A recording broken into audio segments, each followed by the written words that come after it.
At 6:17 on 13 June 1944, Staff Sergeant Walter Henry Kincaid stands ankle-deep in Norman mud on a sunken farm road southwest of Carentan, his gloved left hand resting on cold steel that was never meant to be here. The weapon squats behind him like a misplaced cathedral bell, a U.S. Navy 5-inch .38 caliber gun, its barrel stretching 15 feet 6 inches, looms over a battered 6x6 Army truck whose frame sags under nearly 4 tons of steel. The paint on the barrel is flaking navy gray beneath hurried coats of olive drab.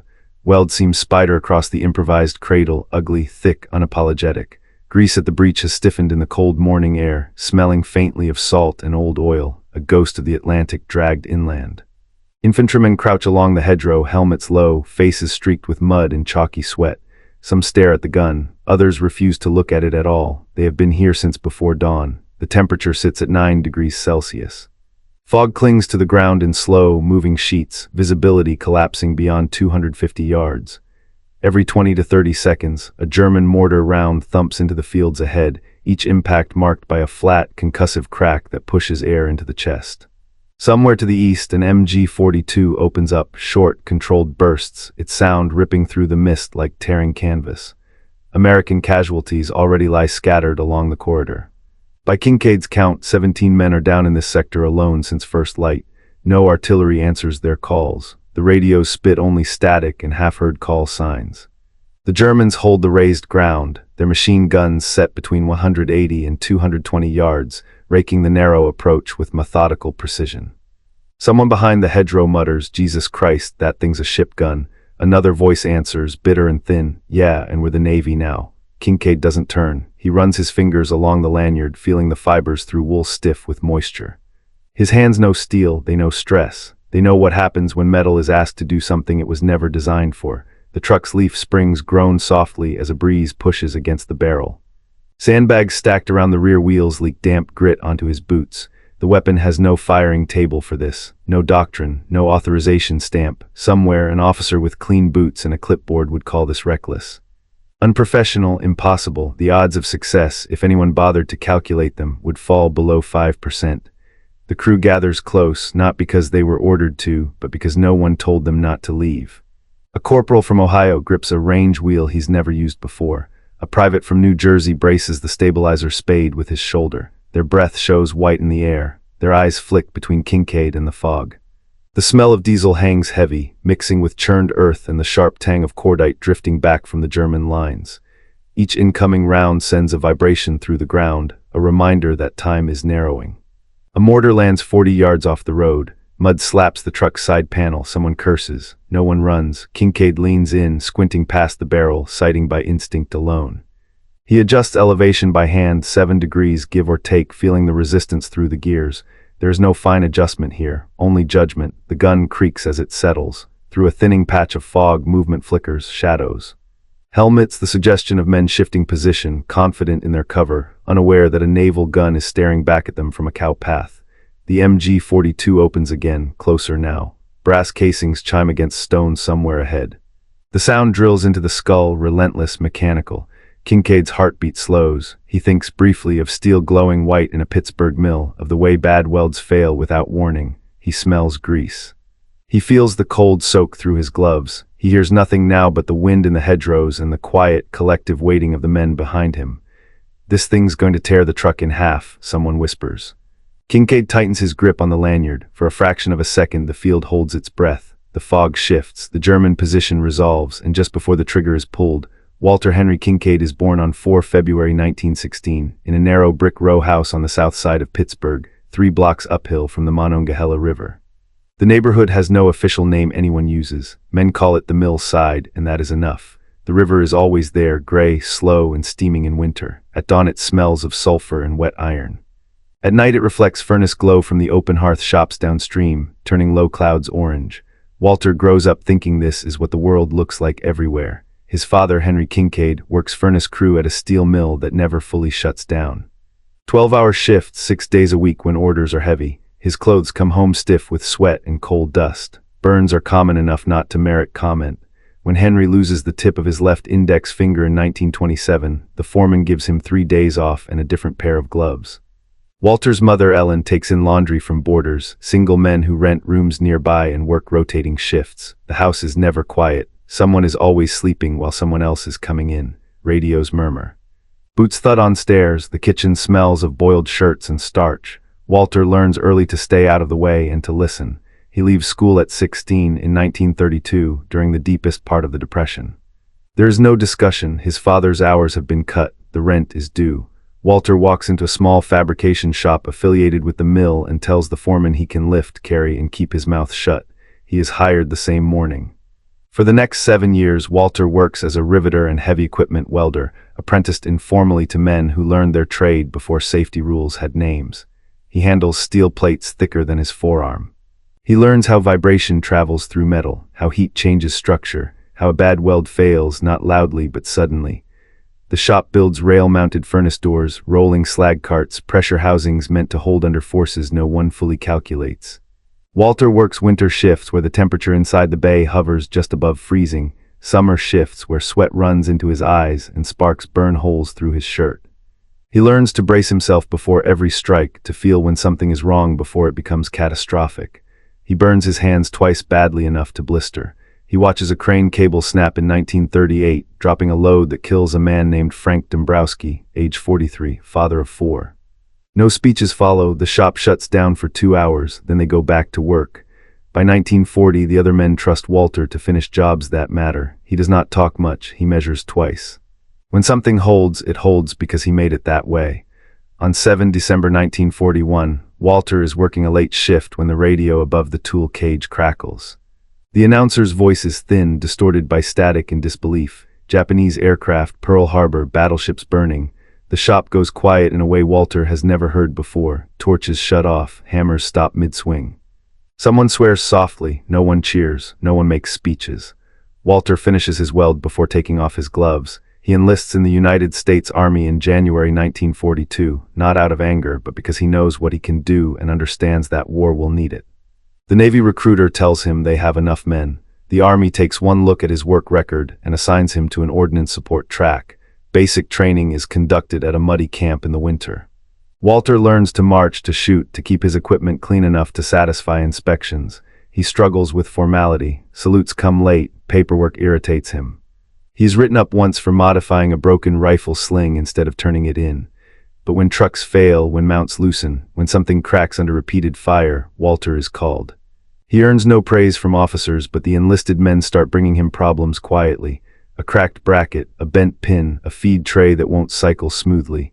Walter fixes them without fuss, often late at night, often with scrap and improvisation. Someone calls him Rivet. The name sticks. By 1943, he is assigned to an infantry support unit preparing for overseas deployment. He makes staff sergeant not because he wants authority, but because no one else wants the responsibility of keeping aging equipment alive. Officers view him as useful but unorthodox. One captain tells him flatly, "Your job is to maintain, not to invent."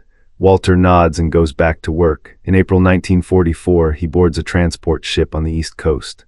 The crossing is cold and gray. Men sleep in shifts. Blackout rules are enforced rigidly. Somewhere in the North Atlantic, the ship makes a hard turn in the night, and everyone wakes up thinking about submarines. They arrive in England weeks later. Walter sees naval guns up close for the first time during joint exercises, barrels longer than trucks, recoil systems that absorb forces no Army manual ever mentions.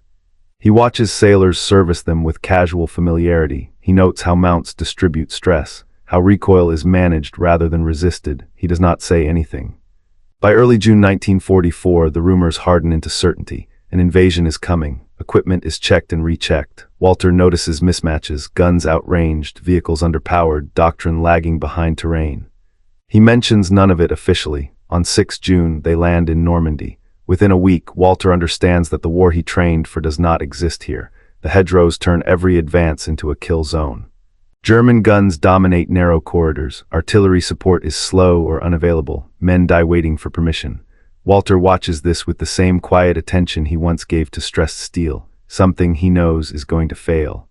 And when it does, it will not be the metal. By 10 June 1944, 4 days after the landings, the fighting south of Carentan settles into a rhythm that terrifies the men forced to endure it. Advance, pin, bleed, wait, U.S. Infantry doctrine perfected on paper and tested in open terrain assumes space to maneuver, space to flank, space to bring supporting fire to bear. In Normandy's hedgerows there is none. The fields are small, irregular, and walled by centuries-old earthen embankments reinforced with tree roots thick as a man's thigh. Each hedgerow forms a natural parapet, chest-high on one side, nearly vertical on the other. Engagement ranges collapse to 50, sometimes 100 yards, rarely more than 300. German defenders exploit this perfectly. MG-42 machine guns, firing 1,200 rounds per minute, are sited to create overlapping cones of fire along sunken roads and field entrances. Mortar crews pre-register likely American approaches, dropping rounds with mechanical regularity once movement is detected. American support weapons struggle to answer. The 60 mortars lack the explosive force to penetrate the dense earth banks. 81 rounds can do damage, but only with precise spotting that requires men to expose themselves. Tank guns, when present, cannot depress sufficiently to engage targets tucked behind raised hedgerows. Artillery requests stack up, delayed by broken radios, competing priorities, and simple distance. The result is paralysis. Men are pinned in shallow ditches, pressed into wet earth while machine gun fire snaps overhead. Medics crawl instead of run. Orders move by shouted relays that cost lives every time. On the morning of 11 June at 8:42, Private First Class Harold Jensen, age 19, from Duluth, Minnesota, is hit while carrying a message between squads. The bullet enters below his left collarbone and exits through his back. He drops where he stands, less than 70 yards from the hedgerow he was trying to reach. By the time Kincaid and another man pull him into cover, Jensen is already gone, at 14:10 the same day. Corporal Louis Marino, 27, from Carentan, Pennsylvania, takes a fragment of mortar shrapnel to the neck while crouched behind a drainage ditch. The round lands 15 yards away. The fragment severs the carotid artery. He bleeds out in under 90 seconds. No one speaks during the evacuation attempt. There is nothing to say. That night, Private Raymond O'Neill, 22, from Rochester, New York, is wounded by machine gun fire while probing a field edge. The bullet shatters his femur. He is dragged back, but German fire prevents movement. O'Neill remains conscious for nearly 3 hours, asking repeatedly how long it will be. He dies at 1:27 before medics can reach him. Each death follows the same pattern: exposure, fire, delay, loss. Walter Kincaid watches this with the same internal calculation he once applied to failing steel. The stresses are obvious. The failure point's predictable. The system is overloaded and no one is permitted to change it.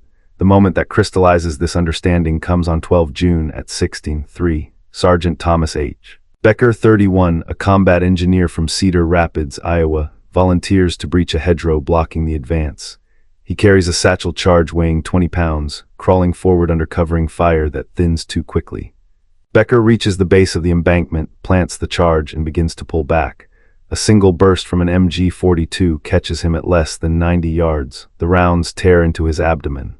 Kincaid reaches him within seconds, pressing both hands into the wound, feeling heat and wetness that should not be there. Becker's breathing becomes shallow, then erratic. He tries to speak once, fails, and looks at Kincaid with an expression that is not fear, but apology. Becker dies at 16:09. The satchel charge never detonates. That evening, Kincaid speaks up. In a makeshift command post, a canvas tent sagging with moisture, he explains carefully that the unit needs heavier direct fire support. Something that can punch through earth and timber. Something that can reach past the hedgerows without waiting for artillery schedules. The lieutenant listens, nods, and says, "That's not how we do it, Sergeant." The next morning, Kincaid tries again, mentioning the naval guns staged near the coast, guns he has seen idle between bombardments. He explains recoil management, mounting, stabilization. He keeps his voice level. The response is polite and final. Unauthorized, impractical, not your concern. No one threatens him. No one raises their voice. The system does not push back aggressively. It simply refuses to move. That night, Kincaid lies on his cot listening to distant gunfire roll across the fields. He smells wet canvas and old cordite. He thinks of Becker, of Jensen, of steel that fails when stressed beyond design limits.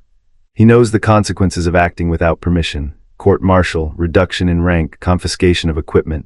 He also knows the cost of waiting. Just before midnight, he gets up, pulls on his boots, and walks toward a parked truck loaded with unused steel.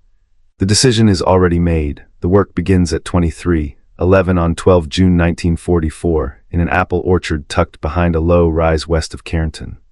The trees are old, their branches twisted by decades of coastal wind, leaves still wet from an evening drizzle that never fully became rain.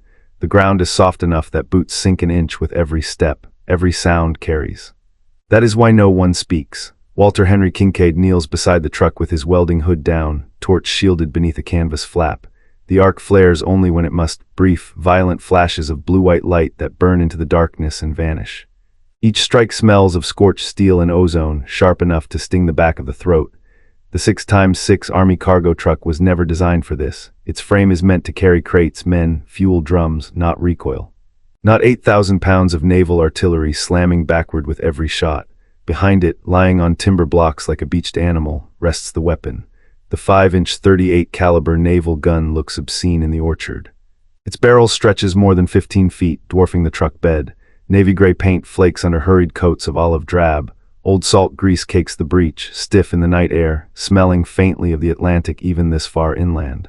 Kincaid has already measured everything twice, then once more. He knows the recoil impulse will peak in milliseconds. He knows the truck's leaf springs will try to fold. He knows the frame will flex at the weakest weld, not the strongest. Steel always fails where it is neglected, not where it is respected. He cuts 1-inch steel plate, salvaged from a bombed-out workshop earlier that day, and welds it directly onto the chassis rails. No finesse, no beauty. Just penetration and mass. Each bead is laid thick and slow, built to absorb shock rather than distribute it evenly. 2 enlisted men work with him. One holds plates in place, arms shaking from fatigue. The other passes tools and watches the tree line. Neither asks questions. Neither has been ordered here. By 0:47, the orchard smells like hot metal and wet leaves. Kincaid pulls his hood up briefly, wiping sweat from his eyes with the back of his glove. His hands are numb at the fingertips. He ignores it. At 01:19, they rig the block and tackle. Rope loops over a heavy branch reinforced with scrap timber. The gun's mounting lugs take the strain slowly as they haul. The rope creaks, bark flakes down. For a moment, the entire weight shifts unexpectedly and everyone freezes. If the rope snaps, someone will die. It does not. At 01:40, the gun settles into the improvised cradle. The truck squats lower on its suspension, protesting quietly. Kincaid checks alignment by eye and with a carpenter's level scavenged from a farmhouse. He adjusts the angle by half a degree, tapping the mount with a hammer until it feels right. There are no manuals for this. He fabricates crude elevation gears using scavenged sprockets and threaded rod. Traverse will be manual, men pushing and pulling the barrel itself, degrees measured in muscle memory rather than markings. Recoil arrest is handled with steel spades driven deep into the orchard soil behind the rear wheels, backed by nearly 2 tons of sandbags stacked chest high. By 03:3, everyone is exhausted. By 4:26, they are ready to test it. Kincaid orders a reduced charge round loaded. The shell weighs 55 pounds, its brass casing cold to the touch. The breech closes with a heavy, final clack. Everyone moves back except Kincaid.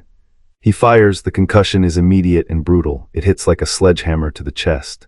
The truck lurches backward 9 inches, rear wheels digging into the mud. Leaves rain down. A nearby branch snaps clean off and crashes to the ground. For half a second, no one breathes. The frame flexes. Kincaid sees it, not with his eyes, but in the way the steel sings under stress. He swears once quietly. They reinforce again, additional braces. Crossmembers welded in place at stress points he knows instinctively. The torch flares again, briefly, angrily. At 05:41, they fire a second test round. This time the truck holds. The recoil is savage but contained. The spades bite, the sandbags slump but remain. The welds do not crack. No one cheers. Dawn creeps in slowly. The fog begins to thin, visibility stretching past 300 yards.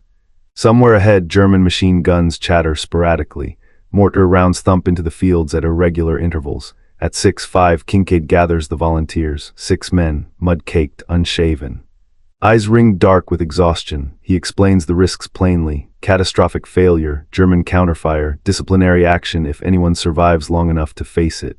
No one steps away. They roll the truck forward onto the sunken road leading toward the corridor. Infantrymen along the hedgerow stare as it emerges from the fog. Some laugh in disbelief. Others simply watch, too tired to react. At 6:17, Kincaid brings the gun to bear. The first target is an MG-42 nest dug into a hedgerow at 210 yards. He sights down the barrel by instinct, adjusting elevation manually. There is no rangefinder, no sight picture beyond fog and shadow. The air smells of diesel exhaust, wet earth, and cordite drifting back from the German lines. Fire. The gun discharges, the blast is overwhelming. A pressure wave slams into Kincaid's chest and skull. His ears ring instantly, sound collapsing into a dull roar. The truck shudders violently but holds. The shell impacts the hedgerow and detonates, lifting earth, timber, and men into the air in a single, violent motion. When the debris settles, the machine gun is gone. For a moment there is silence, then shouting from the American line, disbelief, relief. Kincaid does not look back. He swings the barrel 12 degrees right, muscles straining as the crew helps him traverse. The second target, a mortar position at 180 yards, is partially visible through thinning fog. German crewmen scatter, unsure of what they are facing. The second shot lands directly in the pit. The explosion collapses it entirely, earth folding inward as if the ground itself has decided to give up. Bodies are thrown clear. The mortar never fires again. German fire falters at 6:24. Kincaid adjusts elevation slightly and targets a secondary machine gun position at 300 yards, partially obscured by trees. The shell punches through foliage and earth before detonating behind the emplacement. The blast throws 2 men clear of the hedgerow. Others run. Small arms fire begins to snap against the truck's steel plating. Bullets clang and whine, ricocheting off reinforcement plates. A mortar lands 60 yards short, showering the road with dirt and fragments. Another overshoots. The Germans are guessing. At 06:31, Kincaid fires again, targeting a fallback position identified by frantic infantry signals. The shell overshoots by 15 yards, but the blast still shreds the position. German movement becomes chaotic, retreat instead of maneuver. The corridor falls unnaturally quiet. By 6:47, the last resistance breaks. German survivors withdraw deeper into the countryside, abandoning prepared positions they had held for days. At 6:59, Kincaid fires the final round. Smoke drifts across the road, hanging low in the damp air. The gun barrel radiates heat, shimmering. The truck's frame has shifted slightly, its suspension sagging unevenly, but it still stands. Infantry advance cautiously at first, then faster.